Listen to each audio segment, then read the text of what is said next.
이번에는 의료사고를 당한 병원으로부터 채무부 존재 확인 소장을 받은 경우에 어떻게 답변서를 작성하는지 알아볼 텐데요.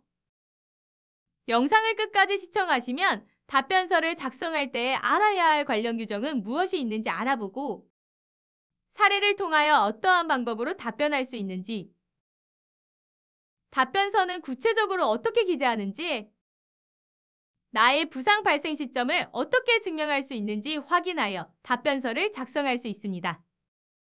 그리고 샘플과 함께 영상을 시청하시면 내용들을 더욱 쉽게 이해할 수 있습니다. 몸이 아파 치료를 받으러 병원을 갔으나 의료사고로 인해 오히려 증상이 더 악화되는 경우가 있는데요. 한국의료분쟁조정중재원에 따르면 매년 발생하는 의료분쟁 사건들은 내과, 치과처럼 흔히 방문하게 되는 진료 과목의 비율이 높다고 합니다. 이처럼 의료사고는 나에게도 일어날 수도 있는 문제이기도 한데요.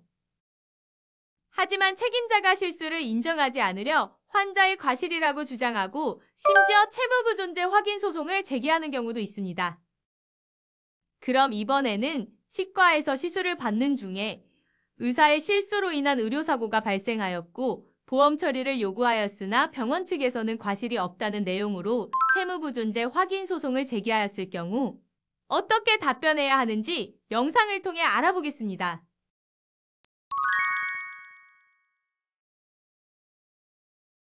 (2022년 2월 13일) 30대 남성 홍모 씨는 치아 스케일링을 위해 서울시 영등포구의 한 치과를 찾았습니다.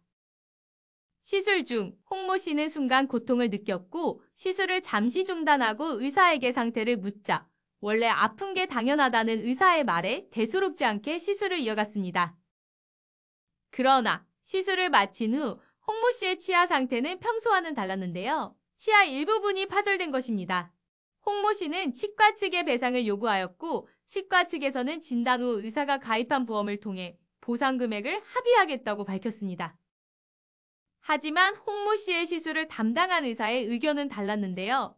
홍모 씨가 시술 중 움직여 치아가 파절되었다면서 보상을 해줄 수 없다고 주장했습니다. 홍모 씨와 치과가 계속해서 해당 의사에게 합의를 요구하자 결국 2022년 3월 4일 의사는 홍모 씨에게 채무부 존재 확인 소송을 제기했는데요. 해당 의사의 실수로 인해 발생한 부상의 치료비를 보상하라 주장했는데 채무부 존재 확인 소송을 당하게 된 홍모 씨는 의사가 치료비를 배상해야 한다는 답변서를 작성하고자 합니다.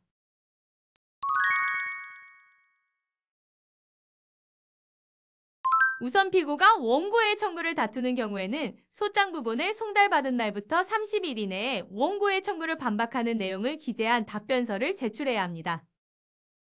만일 답변서를 제출하지 않으면 피고가 자백한 것으로 간주하여 변론 없이 피고 패소의 판결을 받을 수가 있습니다.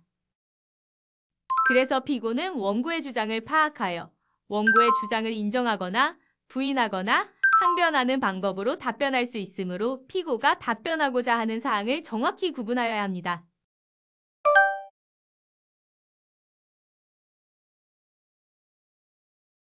그리고 부인하는 사실이나 항변에 대해서는 그 이유가 무엇인지 증거자료를 통하여 구체적으로 반박하여 입증하여야 합니다.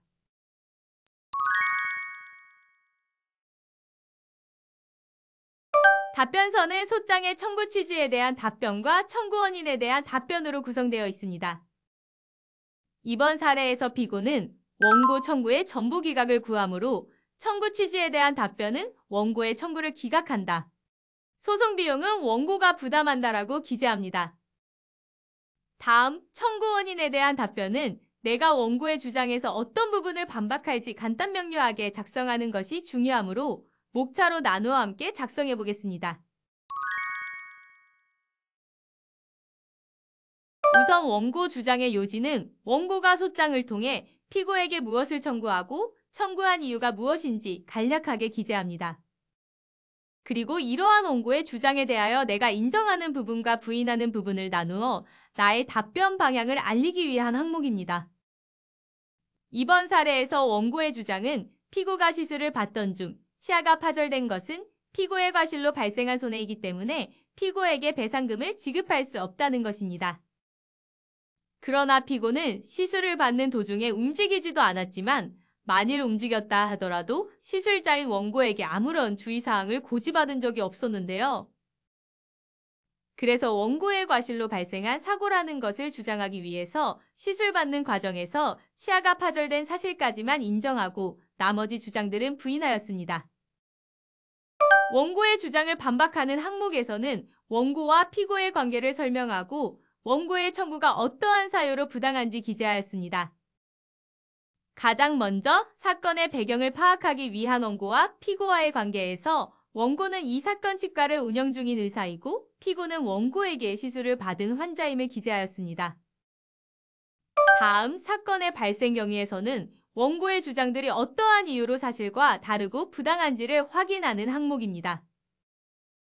그래서 피고가 치과 시술을 위해 원고의 병원에 내원하였고 피고가 시술을 받던 중에 통증을 느낀 사실, 그리고 시술 후의 치아가 망가진 상태를 확인한 사실, 원고에게 치료비를 요구하였으나 원고가 배상하지 않는 사실을 기재하였고 피고의 치아 사진을 함께 제출하여 피고는 원고의 과실로 치아가 파절된 것이라고 설명하였는데요. 그리고 일반적인 의료기관의 의사라면 사고가 발생할 수 있다는 사실을 예견할 수 있어야 하고 주의 의무와 사전 예방 조치를 취해야 할 의무가 있습니다. 하지만 원고는 아무것도 이행하지 않았기 때문에 사고의 발생 원인은 원고의 과실이라고 주장하였습니다. 그러므로 소결론에서는 사고 발생 원인이 원고의 과실이기 때문에 원고는 피고에게 손해를 배상해야 한다고 기재하였습니다. 마지막 결론은 위에서 작성한 청구 원인에 대한 답변 내용에 따라 원고의 청구를 기각하여 달라고 기재하여 답변서를 완성합니다. 입증 방법이란 나의 주장을 입증할 수 있는 증거를 말하며 청구 원인에 대한 답변에서 함께 기재해 주었던 증거들을 순서대로 제출합니다. 그리고 모두 작성한 답변서는 사건이 진행 중인 법원에 제출합니다.